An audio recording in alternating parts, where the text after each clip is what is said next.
എല്ലാവർക്കും പുതിയൊരു വീഡിയോയിലേക്ക് സ്വാഗതം. വളരെ എളുപ്പത്തിൽ തയ്യാറാക്കാൻ പറ്റുന്ന മസാല ഇടിയപ്പമാണ് തയ്യാറാക്കുന്നത്. ഈ രീതിയിൽ തയ്യാറാക്കാത്തവർ ഒരിക്കലെങ്കിലും ഈ രീതിയിൽ തയ്യാറാക്കി നോക്കണേ. ആദ്യം തന്നെ ഇടിയപ്പത്തിനുള്ള മാവ് തയ്യാറാക്കാം. അതിനായി 1 കപ്പ് അരിപ്പൊടിയാണ് എടുത്തിട്ടുള്ളത്.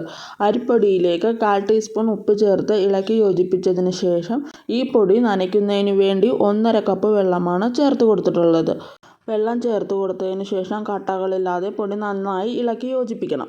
ഇളക്കി യോജിപ്പിച്ച് കഴിയുമ്പോൾ അല്പം ലൂസായിട്ടായിരിക്കും ഈ മാവ് കിട്ടുന്നത്.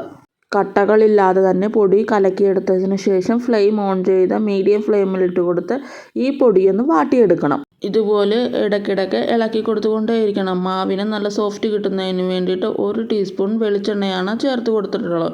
വെളിച്ചെണ്ണ ചേർത്ത് കൊടുത്തതിന് ശേഷം നന്നായി ഇതുപോലെ വീണ്ടും ഇളക്കണം. ഇതിൽ ചേർത്ത് കൊടുത്തിട്ടുള്ള വെള്ളമൊക്കെ വറ്റി ഇതുപോലെ പാനിൽ നിന്നും വിട്ട് കിട്ടാൻ തുടങ്ങും. ഇതുപോലെ മാവ് പാനിൽ നിന്നും വിട്ട് ഉരുട്ടിയെടുക്കാൻ പാകമാകുന്നതാണ് ഇതിൻ്റെ ഒരു പാകം. മാവ് തയ്യാറായിട്ടുണ്ട്. ഇനി ഇതൊന്ന് തണുക്കുന്നതിന് വേണ്ടി മാറ്റിവെക്കാം. ഇനി ഇതിലേക്ക് വേണ്ടുന്ന മസാല തയ്യാറാക്കുന്നതിനായി ഒരു പാൻ അടുപ്പത്ത് വെച്ച് പാൻ ചൂടായി വരുമ്പോൾ അതിലേക്ക് 1.5 ടേബിൾ സ്പൂൺ വെളിച്ചെണ്ണ ഒഴിച്ചു കൊടുത്ത് വെളിച്ചെണ്ണ ചൂടായി വരുമ്പോൾ അതിലേക്ക് മീഡിയം സൈസിലുള്ള സവാള ഒരെണ്ണം നീളത്തിലരിഞ്ഞത്, ചെറിയ കഷ്ണം ഇഞ്ചി നീളത്തിലരിഞ്ഞത്, എരിവിനാവശ്യമായ പച്ചമുളക് നീളത്തിലരിഞ്ഞത് ഒരെണ്ണം, വെളുത്തുള്ളി ഒരെണ്ണം നീളത്തിലരിഞ്ഞത്. വലിയ വെളുത്തുള്ളി ആയതിനാലാണ് ഒരെണ്ണം ചേർത്തത്. ചെറുതാണെങ്കിൽ 2ഓ 3ഓ ചേർക്കാം. സവാള വഴന്നു വരുന്നതിന് ആവശ്യമായ 1/4 ടീസ്പൂൺ ഉപ്പ് ചേർത്ത് കൊടുത്ത് സവാളയൊന്ന് വഴറ്റിയെടുക്കാം. ചെറുതായി വഴന്നു വരുന്ന സവാളയിലേക്ക് ചെറിയ കഷ്ണം തക്കാളി ചെറുതായിട്ട് അരിഞ്ഞത് ചേർത്ത് കൊടുത്ത് ഒന്ന് വഴറ്റിയെടുക്കണം. ഇവയൊന്ന് വഴന്നു വന്നിട്ടുണ്ട്. ഇവയിലേക്ക് പൊടികൾ ചേർത്ത് കൊടുക്കാം.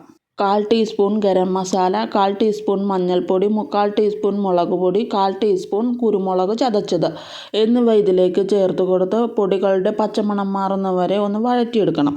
പൊടികളുടെ പച്ചമണം മാറിയതിന് ശേഷം ഇതിലേക്ക് ഉപ്പിട്ട് വേവിച്ച് വെച്ചിട്ടുള്ള കക്കയാണ് ചേർത്ത് കൊടുക്കേണ്ടത്. കക്ക ചേർത്ത് കൊടുത്തതിന് ശേഷം ഈ മസാലകളുമായി ഇളക്കി യോജിപ്പിക്കണം.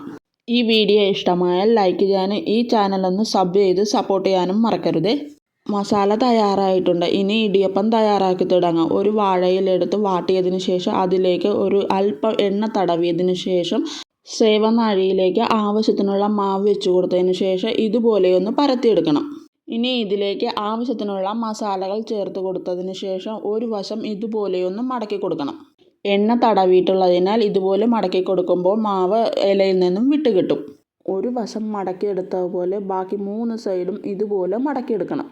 ഇലയിൽ എണ്ണ തടവി കൊടുത്തിട്ടുള്ളതിനാൽ ഇതുപോലെ എല്ലാ സൈഡും നമുക്ക് ഒട്ടിച്ചെടുക്കാനാവുന്നതാണ്. ഒരു ഇടിയപ്പം തയ്യാറായിട്ടുണ്ട്. ഇതുപോലെ തന്നെ ബാക്കിയുള്ളവയും തയ്യാറാക്കിയെടുക്കുക. ഇതേ വാഴയിലയിൽ തന്നെയാണ് ഇതും തയ്യാറാക്കിയെടുക്കേണ്ടത്. ഇനി ഈ ഇടിയപ്പം ആവിയിലൊന്ന് വേവിച്ചെടുക്കണം. അതിന് ഈ ഇടിയപ്പം ഓരോന്ന് ഇഡലി പാത്രത്തിലേക്ക് വെച്ച് കൊടുത്ത് ഒരു 10 മിനിറ്റ് ആവിയിൽ വെച്ച് വേവിക്കണം. ഈ മസാല ഇടിയപ്പം ഈ രീതിയിൽ തയ്യാറാക്കി നോക്കിയിട്ട് നിങ്ങളുടെ അഭിപ്രായങ്ങൾ കമൻറ്റ് ബോക്സിൽ രേഖപ്പെടുത്തണേ.